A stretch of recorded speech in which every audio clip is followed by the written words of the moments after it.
Bom dia, pessoal. Eu sou o Job, novo professor de administração de vocês. Infelizmente, nesse período de pandemia, nós não conseguimos estar presentes, né, aí dando aula presencial para vocês, mas espero que vocês gostem da aula, desse vídeo que eu vou fazer para vocês. Bom, pessoal, nós vimos na aula anterior, então vocês viram na aula anterior, os diferentes tipos de contrato de trabalho. O que é o contrato de experiência, entenderam como é e para que é feito o estágio e contrato temporário. Qualquer dúvida também sobre esse tema, vocês podem me encaminhar aí que vai ser um prazer responder para vocês.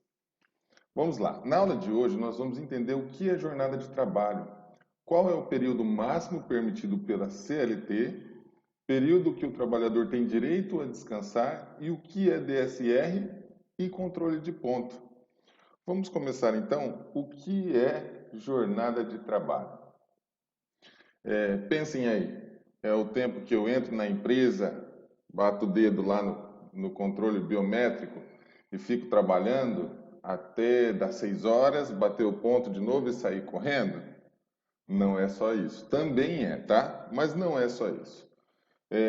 Jornada de trabalho, então, é o período que o empregado fica à disposição do empregador. Mas como assim, professor? Fica à disposição do empregador? Então, não necessariamente só quando eu vou na empresa eu participo dessa jornada de trabalho? Pois é isso mesmo. Nós conseguimos ver agora, durante a pandemia, né, o trabalho home office. Então, o trabalho home office também faz parte da jornada de trabalho. Claro, a pessoa está à disposição da empresa, ela está a trabalho da empresa. Vamos dar um outro exemplo também muito interessante, que é o exemplo do médico em plantão. Não necessariamente ele fica no hospital. Às vezes ele está lá na casa dele, mas é o plantão dele. Então, por exemplo, na madrugada, ele vai lá, vai descansar, mas ele tem que estar com o celular esperando qualquer ligação do hospital para ele atender. Então, ele também está entre a jornada de trabalho dele, tá bom? Então, só que tem que estar à disposição, ou seja, trabalhando ali naquele momento, ou aguardando ordens. Então, a duração máxima da jornada de trabalho é 8 horas diárias, 44 horas semanais, podendo ser, por exemplo, 8 horas por dia e 4 horas no sábado, e 220 horas mensais. Pessoal, nesse 220 horas mensais, é a jornada máxima. Mas vocês há de concordar comigo que tem meses que tem menos dias úteis, né, para trabalhar e tudo mais. Então, quando você vê lá no Olerite, você fala assim, mas eu fui contratado por 220 horas semanais e o meu salário é de R$ 1.000 para 220 horas semanais, mas nunca vem R$ 1.000, vem 900 e pouco, 980, 960. Observe o tempo que vocês trabalharam ali. Geralmente vai dar ali 190 horas semanais, 200 horas semanais. Então prestem bem atenção, porque esse salário de R$ 1.000 ele é dividido por 220 e multiplicado pelo tempo que você trabalhou. Tudo bem? Vamos para o próximo slide. Período de descanso. Qual que é o tempo de período de descanso? Entre uma jornada, como assim entre uma jornada e outra? Então eu trabalhei hoje das 8 às 6. Essas 6 horas tem que dar no mínimo 11 horas para eu poder voltar a trabalhar. Então entre duas jornadas eu tenho direito a 11 horas no mínimo de descanso. 24 horas semanais, geralmente no domingo, salvo conveniência pública ou serviço. Como assim conveniência pública ou serviço? Eu trabalho no shopping. Então, lá no shopping, abre de domingo, geralmente abre domingo. Então, esse tempo o trabalhador pode trabalhar no domingo. Só que a lei diz que você tem que trabalhar no máximo até 7 semanas no domingo.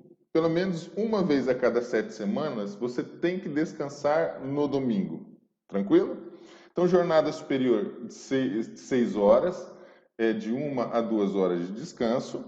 E jornada de 4 a 6 horas é 15 minutos de intervalo.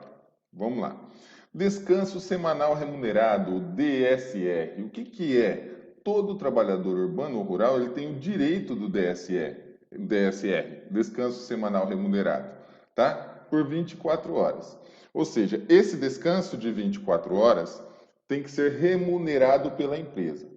Então, preferencial nos domingos, como eu disse no slide anterior, feriados civis e religiosos e tradição local. Ou seja, quando é feriado naquele dia, é obrigação da empresa também pagar por aquele feriado.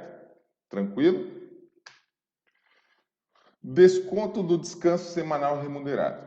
Então, ao artigo 11 do decreto 27.048, diz que perderá a remuneração do dia de repouso o trabalhador que, sem justificativa ou punição disciplinar, não tiver trabalhado toda semana.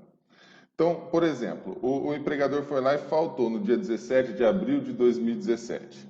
Ele perde o dia do dia 24, que é o domingo, e perde também o dia 21, que é feriado de Tiradentes. Então, você já pensou o desconto que é feito? Ele não perde só o dia que ele faltou, ele perde o feriado e ele perde também o descanso semanal remunerado. Então, vamos tomar muito cuidado com as faltas. Reflexo das horas extras no descanso semanal remunerado. Então, quando você tem um cargo comissionado, você faz algum trabalho por produção, ou você faz horas extras durante a semana, então ele também vem como, ele é chamado como reflexo de descanso semanal remunerado, mas ele também é acrescentado no descanso semanal remunerado. Então, aqui tem uma fórmula aqui para a gente entender. Então, vamos lá. Comissões mais horas extras dividido pelos dias úteis que o mês teve, vezes dias não úteis, ou seja, que são os descansos semanais remunerados. Então, vamos pensar que você fez R$100 aí de produção, de hora extra ou de comissão. Você divide por 24 dias, que foram 24 dias que você trabalhou durante um mês, e 5 dias você descansou. Então, R$100 dividido por 24 dias, vezes 5 dias que você não trabalhou, que é R$20,83. Então, você pode observar que no Olerite, né, na folha de pagamento, vai vir ali escrito reflexo de horas extras, e vai lá esse valor. Tranquilo? Então, controle de ponto. Então, é importante que a empresa tenha esse controle de ponto, tá? De entrada e saída do colaborador. Tanto para entrar na jornada de trabalho, quanto para sair no horário de almoço, quanto para retornar no horário de descanso, né, de almoço, quanto para ir embora para casa descansar. Então, empresas de 10 anos é obrigatório ter esse controle de ponto. Então, pode ser ponto eletrônico, leitura digital, né, biometria, livro ponto ou cartão ponto. Mesmo empresa que não seja obrigatória, é recomendável que faça. Tem várias situações que podem causar, ou seja, acontecer aí no período que o empregado tal não está no trabalho, mas que deveria estar, né, trabalhando, que de repente se a pessoa não tiver esse controle de ponto, pode trazer um problema até judicial para a empresa.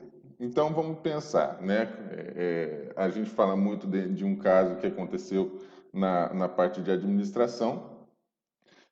Um colaborador, ele não tinha esse controle de ponto e ele, no horário de almoço, né, ele foi e assaltou uma farmácia. E eu foi preso, né, foi condenado. Em contrapartida, ele falou que ele estava trabalhando. E daí a empresa foi chamada para depor, né, para apresentar o controle de ponto, e ela não tinha esse controle. Então, essa é uma das causas, uma das situações que podem acontecer caso a empresa não tenha esse controle, tá bom?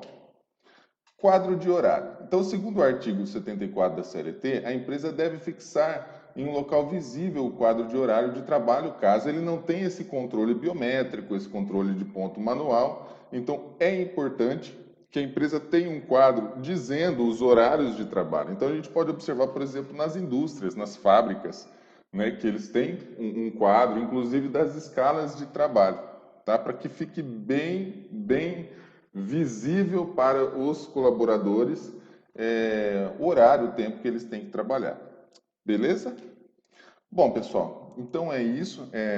Né? Falamos hoje sobre jornada de trabalho. Acesse esse link para fazer um exercício para a gente ver se vocês conseguiram absorver a aula de hoje, tá bom? Então o link está aí embaixo. Será enviado o link para vocês também. Beleza? Conhecemos hoje, então, o conceito de jornada de trabalho e qual o tempo máximo permitido pela CLT. Opa! Vimos o período que os trabalhadores têm direito ao descanso e praticamos com os exercícios teoria na prática, ou seja, vamos praticar ainda, tá bom, gente? Bom final de semana. Semana que vem nós vamos conhecer os benefícios e auxílios que um funcionário tem direito e descontos sobre o Vale Transporte. Espero que tenham gostado, tenham um excelente final de semana e até a próxima. Tchau, tchau.